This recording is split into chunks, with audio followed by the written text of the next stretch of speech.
David Berkman sat in his living room with an empty beer can in his hand and stared sadly at his oversized bachelor's television, which wasn't turned on. A light winter wind was blowing a soft, lovely snow into the storm windows. He needed to get out in the morning to plow the drive. But he wasn't thinking about that, or the winter, or the storm. He'd gotten away with it, he thought. That didn't make him much happier.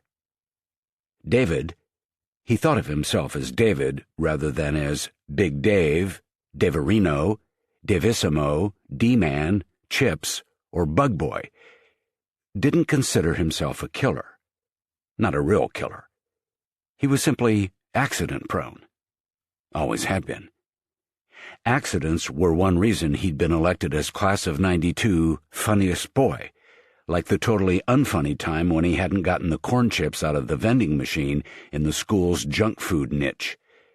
He'd tried to shake the bag loose and the machine had tipped over on him, pinning him to the cold ceramic tiles of Trippton High School. Everybody who'd seen it had laughed. The fat boy pinned like a spider under a can of peas, even before they were sure he wasn't injured. Even George Marks, the assistant principal in charge of discipline, had laughed.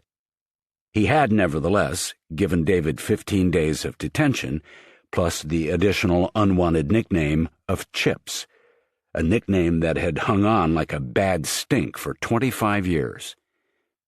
His own father had laughed after he found out that Trippton High School wouldn't make him pay for the damage to the vending machine. Big Dave, Daverino, Davissimo, D-Man, Bug Boy, squashed like a bug. The latest accident had occurred that night, though David thought it was all perfectly explainable if you understood the history and the overall situation. He knew that the cops wouldn't buy it. The history.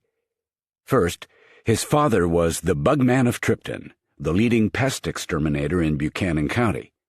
For 9 months of the year, the brightly colored Bugman vans were seen everywhere you'd find a bug.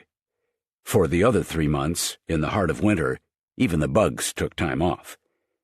David had never been the most popular kid in school, and because of his father's rep, had been told to bug off or bug out when he tried to hang with the popular kids, even in elementary school. That had become a tired 13-year-long joke in the trek between kindergarten and 12th grade. He'd always laughed about it, trying to ingratiate himself with the populars. He wasn't laughing now, because second, Berkman had fallen in love with Gina Hemming during the summer after 6th grade, when the first freshet of testosterone hit. He'd loved her all through school, and for that matter, his entire life. How, he wondered, could that love have put him here, empty beer can in his hand, a hole in his heart? Hemming had been one of the populars, too smart and arrogant to be the most popular, but right up there, with her gold locket, cashmere sweaters, and low-rise fashion jeans. She had a silver ring with a pearl in her navel. Her father owned the largest bank in Trippton, which placed her in the local aristocracy.